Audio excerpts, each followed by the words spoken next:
오두막 이야기 115번째 시간 5분의 책 들고 막 읽어주는 목사입니다. 일반 서적이 질문하고 신앙 서적이 대답하는 시간. 오늘 소개하는 일반 서적은요 소설책입니다. 피터 스완슨 작가가 쓴 죽여 마땅한 사람들이라고 하는 책입니다. 영어로 보니까 The Kind Worth Killing. 정말 죽일 만한 사람들, 어떤 종류의 사람들 죽일 만한 사람들일까요? 이 책은 소설책이지만 이 책을 읽다 보면 공허한 십자가에 있었던 살인 사건을 좀 떠오르게 되는 연상케 하는 글들이 많이 나옵니다. 자, 이 책의 내용은 대충 이렇습니다. 테드라는 사람이 미란다라는 아내와 살고 있다가 그 미란다라는 아내가 불륜을 일으키게 됐죠. 그래서 공항에서 그 마음이 이 여인 그 자기를 배신한 그 여인에 대한 그 분노가 있었는데 우연히 옆자리에 앉은 릴이라고 하는 여자와 함께 이야기하다가 속에 있는 얘기를 하게 됩니다. 페이지 17페이지. 그래서 이제 어떻게 할 거예요? 그녀가 물었다. 그건 내가 일주일 내내 자문했던 질문이기도 했다. 아내를 죽이고 싶어요. 그게 내가 정말 원하는 거죠. 죽이고 싶다는 거예요. 실제로 이 내용이 450페이지 되는데 이 죽이는 내용이 쭉 나오는데 결국은 테드의 아내도 죽고요. 아내 그 미란다의 불륜남도 죽고요. 테드도 죽고요. 뿐만 아니라 사실은 이 릴리라는 여인은 자기 어렸을 때에 자기를 추행하려 했던 예술가도 죽이고, 그리고 릴리라는 여인은 자기 남자친구가 있습니다. 에릭인가 그래요. 그 에릭이 또 바람나서 그 남자도 죽이고. 근데 사실은 전체 스토리를 보니까 바로 이 테디의 불륜녀였던 미란다는 여자는 사실은 바로 에릭이라고 하는 자기 남자친구와 불륜을 일으켰던 여인이었었어요. 그러니까 의도적으로 테디에게 찾아가서 결국은 그 자기 남자를 죽이고 그 여자까지 죽이는 일들을 하게 되는 거죠. 정말 마땅히 죽어야 할 사람들이 다 죽습니다.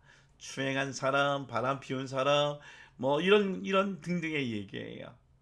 어떻게 보면 굉장히 허무하게 책을 읽을 수도 있겠지만 제 머릿속에 떠오르던 몇 가지가 있습니다. 페이지 204페이지. 나는 살인자로서 내 경력은 끝났다고 생각했다. 살인의 흥미를 잃어서가 아니라 앞으로는 절대 그럴 일이 없을 것이기 때문이다. 앞으로는 누구도 나와 그렇게 가까워지도록 에릭처럼 내게 상처를 입히도록 허락하지 않을 것이다. 그러니까 에릭이라는 남자친구란 말이에요. 그래서 이제 이 두 번째 죽인 살인이었는데 이제 끝난 줄 알았는데 웬걸. 그 에릭의 불륜녀였던 바로 테드의 아내를 만나게 돼서 또 죽이는 일이 생각해요. 그러니까 자기 인생에 원하지 않는 대로 자꾸만 죽여 마땅한 사람들이 나타난다는 거예요. 그러면서 하나만 더 읽어보면 56페이지 테드와 릴리가 다시 만났을 때 얘기입니다. 맙소사 그냥 하는 말이 아니었군요. 테드가 릴리에게 얘기합니다. 네, 하지만 난 그저 비행기에서 당신 옆자리에 앉은 사람일 뿐이에요. 결국 결정은 당신이 해야죠. 아내를 죽이고 싶어하는 것과 실제로 죽이는 일은 천지 차이입니다. 제가 이 글을 읽다가 죽이고 싶어하는 것과 실제로 죽이는 것이 천지 차이입니다 라는 얘기가 제가 그냥 마음속에 생각했던 그 고민들을 툭 건드렸어요. 바울도 그렇게 얘기했나요? 제가 감히 바울을 얘기하지만 오호라 나는 공고한 자라. 그러니까 제 안에 있는 죄의 욕망이나 이 죄성이나 죄의 경향을 죽이고 싶어요. 정말 죽이고 싶어요. 근데 그것을 죽이는 일에는 땅과 하늘의 차이가 있다라고 늘 생각했었거든요. 이 내용과 이거 연결하는 것이 좀 너무 점프하는 건지 모르겠지만 그런 고민을 갖고 있다가 제게 좋은 대답을 준 책이 있습니다. 17세기 청교대 황태자 또는 영국의 칼빈이라고 얘기하는 존 오웬이 쓴 바로 죄 죽인이라고 하는 글입니다. 사실 여기 보면 죽인다라는 단어도 죽인 게 오겠지만 여기 mortification, the mortification of the sin이라고 얘기하거든요. 뭐 억제하다 그럴 수도 있겠지만 어쨌든 이 죄 죽임이란 책은 이렇게 내용이 시작이 됩니다. 페이지 24페이지. 존 오웬은 신자의 가장 중요한 의무가 죄 죽임을 강조한다.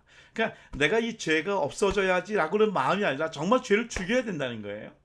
그리고 죄 죽임이 없는 모든 선행과 봉사는 하나님을 향한 적대감을 지닌 채 이루어지는 것들이므로 진정으로 하나님을 기쁘시게 하지 못하며, 왜냐하면 죄는 하나님과 우리의 관계를 원수로 만들었기 때문에 그러한 행실이 주는 복음적인 유익도 영혼과 마음 안에서 누리지 못한다고 단언한다.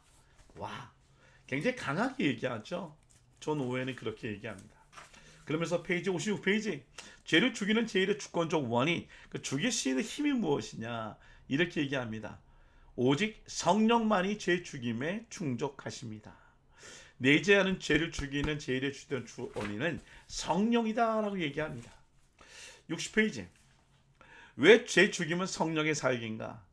죄 죽임은 성령의 사역이라고 한 이유를 여기서 얘기를 하고 있어요. 성령은 죄 죽이는 일을 하도록 하나님이 우리에게 주시겠다고 약속하신 바로 그분이기 때문에 그렇다.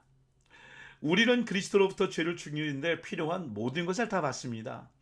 그리스도께서 죄 죽이는 일을 하도록 성령을 보내주신 것입니다. 61페이지, 또 새 영을 너에게 주어 새 마음을 너에게 주되 너희 욕심에서 굳은 마음을 제거하고 부드러운 마음을 줄 것이며, 에스겔서 36장 26절 말씀을 인용하고 있습니다. 그러면서 이런 얘기를 해요. 페이지 84페이지, 85페이지. 죄를 죽이는 것은 죄에 맞서 부단히 싸우고 투쟁하는 것이다. 죄를 죽이기 위해서는 죄에 맞서 부단히 싸워야 한다. 투쟁해야 된다고 얘기를 해요. 그러니까 여기에서 조금 의문을 가질 수가 있겠죠. 아니, 죄를 죽이는 일이 우리가 인간이 해야 할 일인가? 여기에 대해서 잘 설명해 주는 책이 있습니다. 바로 여기 있는 책 중에 저 페이지 보십시오. 사실 이 책에 28페이지 보면 영어 원문에 써 있는데 이렇게 해요. The mortification of sin in believer. 그러니까 이미 예수 그리스도의 죄사함, 즉 예수 그리스도가 십자가에 죽으심을 말미암아 우리의 죄의 문제가 해결되고 우리가 구원받았어요. believer, 이미 중생을 얻은 사람, 칭의, 법적으로 의롭게 된 사람에게 하는 말이에요. 그러니까 우리가 구원을 받았는데 하나님의 나라가 이미 와 있지만 아직 완성되지 않은 이 세상의 이 중간길에 살고 있는 우리가 늘 죄의 경향, 죄에 갖고 있는 욕망이 있는 우리들에게 쓰여진 책이라는 것이죠. 자, 여기에 대해서 페이지 7페이지 보면 김남준 목사님이 잘 해제하고 있습니다. 이렇게 얘기합니다.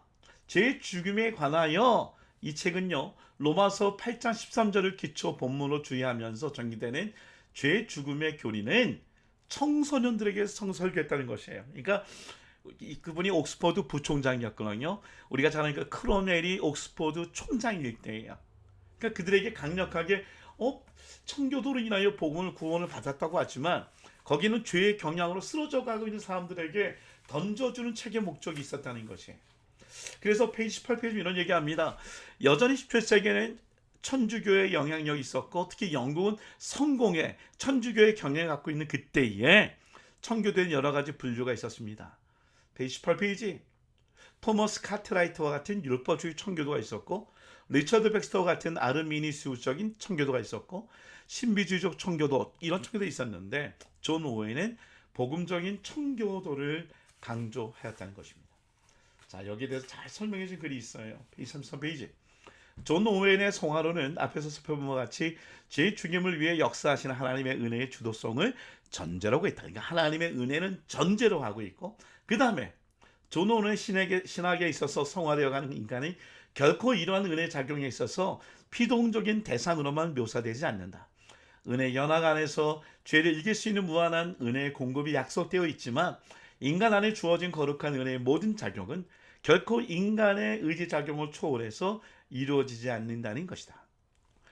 좀 어려운 얘기지만 결코 여기 존 오웬 앞에서 얘기한 것처럼 예를 들면 율법적으로 그렇게 막 우리가 인간이 해야 된다 뭐 이런 쪽으로 얘기하는 의미는 아닙니다. 또 리처드 백스터처럼 아르미니안적으로 우리가 갖고 있는 자유의지를 굉장히 강조하는 것도 아니에요. 복음적으로, 개혁적으로 뭘 얘기하는 거예요? 하나님의 은혜 안에 성령께서 역사를 하시는데 인간은 좀 더 자발적으로 자기 안에 있는 죄성과 죄의 경향을, 죄의 욕망을 무너뜨리기 위하여 성령의 역사와 연합하는 일을 적극적으로 해야지만 죄 죽임을 죽일 수 있다라는 얘기를 하고 있습니다. 여러분, 우리가 죄 죽이고자 하는 마음만 갖고 있는 것이 아니라 실제로 행하는 일은 쉽지 않죠. 성령님과 함께 이미 구원을 이루는 그 역사, 완전한 하나님의 나라가 올 때까지 늘 계속 주도적으로 투쟁하는 그런 우리의 인간의 어떤 반응, 연합이 있기를 간절히 소원합니다.